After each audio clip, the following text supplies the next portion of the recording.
You paint your nails to hide it. You buy the expensive topical creams. You file them down, but the thick, yellow fungus always comes back. Why? Because you are treating a systemic internal infection as if it were just a cosmetic skin problem. What if the fungus on your toes is actually being fed by the food in your stomach? Today, we expose the Candida connection. This video is for educational purposes only. If you are diabetic, have neuropathy, or a compromised immune system, do not attempt to self-treat or aggressively file your own nails, as this can lead to severe bacterial infections. Always consult with a podiatrist or healthcare provider. If you have battled recurring toenail fungus for years, I want you to understand something immediately: your frustration is valid. Most people are told the problem is simply on the surface of the nail. So they spend hundreds, sometimes thousands, of dollars trying to kill something externally that may actually be thriving internally. And that changes everything. Here is the paradigm shift nobody explains clearly enough. Fungal spores are everywhere. They live in gyms, showers, socks, shoes, locker rooms, carpets, even inside perfectly healthy homes. Millions of people walk across those same surfaces every single day. Yet not everyone develops chronic fungal infections. So the real question is not, did you come into contact with fungus? The real question is, why did the fungus choose you as a host? In functional medicine, we focus on what we call the internal terrain. Think of your body like a biological ecosystem. When the terrain is balanced, healthy gut bacteria, stable blood sugar, strong immunity, healthy circulation, fungal organisms struggle to gain control. But when that terrain becomes inflamed, overloaded with sugar, damaged by antibiotics, chronic stress, poor sleep, or processed foods, opportunistic organisms begin to thrive, including fungus. This is why topical-only approaches so often fail. Because applying cream to the nail while continuing to feed fungal overgrowth internally is like trying to put out a fire with a squirt gun while pouring gasoline on it at the same time. The fungus may temporarily retreat, but the biological conditions that allowed it to survive are still there. So months later, it returns. And this is where the conversation gets fascinating. Because emerging integrative research suggests that stubborn nail fungus may not simply be a cosmetic foot issue at all. It may actually be a visible external warning sign of a much deeper internal fungal imbalance happening inside the gut. In the next section, I'm going to show you how Candida overgrowth, gut dysbiosis, and something called leaky gut may be silently feeding fungal infections from the inside out. Now let us go deeper into the root cause. In functional medicine, we do not just ask what symptom is showing up at the end of the chain. We ask what created the chain in the first place. Because when stubborn nail fungus keeps returning, the issue is often not only the nail. The nail is the output. The gut is often the engine.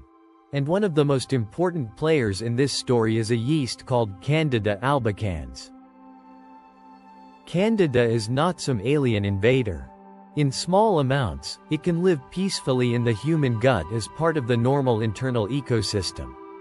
The problem begins when the ecosystem shifts. Antibiotics, chronic stress, blood sugar swings, highly refined diets, alcohol, poor sleep, and low-fiber eating patterns can all disrupt microbial balance. When that balance breaks, yeast can begin to overgrow. That state of imbalance is what we call gut dysbiosis. And once dysbiosis takes hold, the gut barrier can become compromised. That is where the concept of leaky gut enters the picture. When the intestinal lining becomes irritated and permeable, it may allow inflammatory compounds and microbial byproducts to escape into circulation. The immune system then stays in a heightened state of alert. This matters because chronic inflammation does not stay neatly isolated in one place. It can affect the entire body. Now think about what happens next. The body has to manage that internal burden somehow. Immune resources get taxed. Inflammation rises. Circulation may become less efficient. Nutrient delivery can suffer. And the toes? They are the farthest away from the core, with the slowest visible turnaround when the body is under stress. So when fungus shows up in the nails, many practitioners view it as a signal that the internal environment has been compromised for a long time. Here is where many people get trapped in a bad strategy. They attack the nail, but they ignore the terrain. They may use creams, paints, or surface solutions over and over again, but if the gut remains inflamed and yeast-friendly, the body is still sending the same internal signal. That is why stubborn fungus can feel so relentless. It is not just a skin issue. It is often a whole body pattern. So when I say root cause, I am talking about the biological conditions that let fungus become resilient in the first place. That means we have to look at gut balance, immune burden, inflammation, and one of the biggest drivers of all: what is being fed every single day? Because the next question is not just, how do we treat the fungus? It is, what is the fungus being nourished with? Now we get to the practical question. How do you stop feeding the problem? Because fungal organisms are opportunistic. They do not need much to survive, but they thrive when their environment is full of quick, easy fuel. And for many people, that fuel is coming from one place above all others: sugar. Let us be precise here. An anti-candida or fungus diet is not about starving your body. It is about changing the internal chemistry that favors overgrowth. When you reduce processed sugar, refined carbohydrates, sweet drinks, and excess alcohol, you are doing something biologically meaningful. You are taking away the fastest fuel source that yeast and fungal organisms tend to exploit. That does not mean everything disappears overnight. It means you begin shifting the terrain so the fungus is no longer being constantly reinforced. This is why many people notice that their symptoms improve when they clean up their diet. Not because food alone is a magic pill, but because food is information. Every meal sends a biochemical signal. A diet built on refined sugar and ultra-processed carbohydrates tells the body to stay in a state that may be far more friendly to yeast overgrowth. A diet built on protein, fiber, healthy fats, and low-glycemic whole foods tells the body something very different. Restore balance, reduce inflammation, and stop feeding the imbalance. So when people ask me, what is the fungus diet really? The answer is simple. It is a temporary or strategic anti-yeast eating pattern designed to remove the conditions that allow fungal organisms to stay dominant. That usually means cutting back on sugar, minimizing refined grains, avoiding excess alcohol, and emphasizing foods that support gut ecology rather than disrupt it.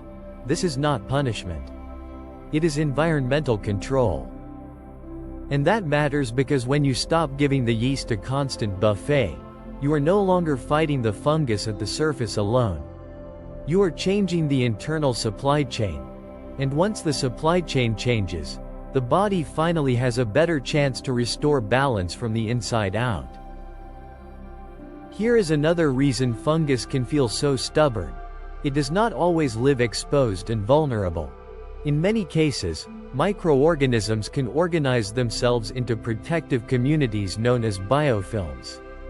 Think of a biofilm as a microscopic fortress.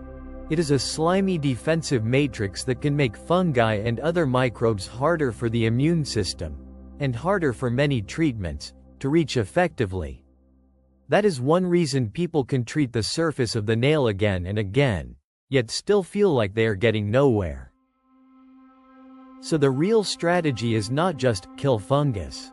The smarter strategy is disrupt the protection, then support clearance. In integrative nutrition, some practitioners discuss natural compounds such as oregano oil, caprylic acid, garlic, and similar botanicals because they may help create an environment that is less friendly to fungal persistence. Some of these compounds are also explored for their ability to interfere with microbial defenses in lab settings. The key idea is not magic. The key idea is pressure. Break the fortress, and the body has a better chance to restore order. I want to be careful and precise here. Biofilm support is not a license to self-diagnose or self-treat aggressively. It is one piece of a broader internal strategy. Because if the terrain is still inflamed, if blood sugar is still unstable, and if the gut is still dysregulated, then even a well-designed protocol may have an uphill battle. That is why the best results usually come from a layered approach. And this is where a complete internal support protocol can matter. Not as a shortcut, but as a way to support the gut environment, reduce fungal pressure, and help your body reclaim balance from the inside out. Now we bring all of this together. A truly effective strategy is not to chase the nail as if it were the whole problem.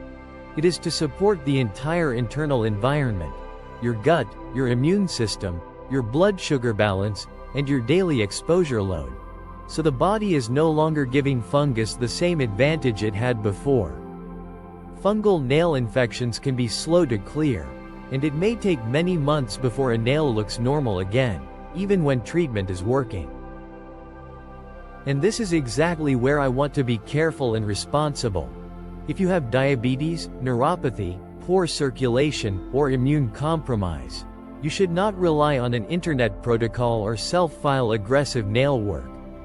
People in these higher risk groups need professional foot care, because foot problems can become serious much faster. So when I talk about a premium internal fungal support protocol, I am not talking about a miracle. I am talking about a layered internal strategy that may include diet, gut supportive habits, and targeted ingredients that are intended to support microbial balance and digestive ecology. That is the logic behind products like Mycosyn Pro. Not as a standalone cure, but as one possible part of a broader inside-out approach for people who want a more structured system. Because once you stop feeding the yeast, support the gut environment, and reduce the internal conditions that let fungus keep coming back, you are no longer fighting the problem at the surface alone. You are finally changing the ecosystem. And that is why the best long-term results are not about one cream, one paint, or one quick fix. They are about restoring balance from the inside out. Check the link in the description for the internal anti-candida blueprint and the support protocol we discussed. And one last time. If you are diabetic, have neuropathy, have poor circulation, or are immunocompromised, please work with a podiatrist or healthcare provider before trying any nail treatment or self-care plan. Protect your feet, protect your health.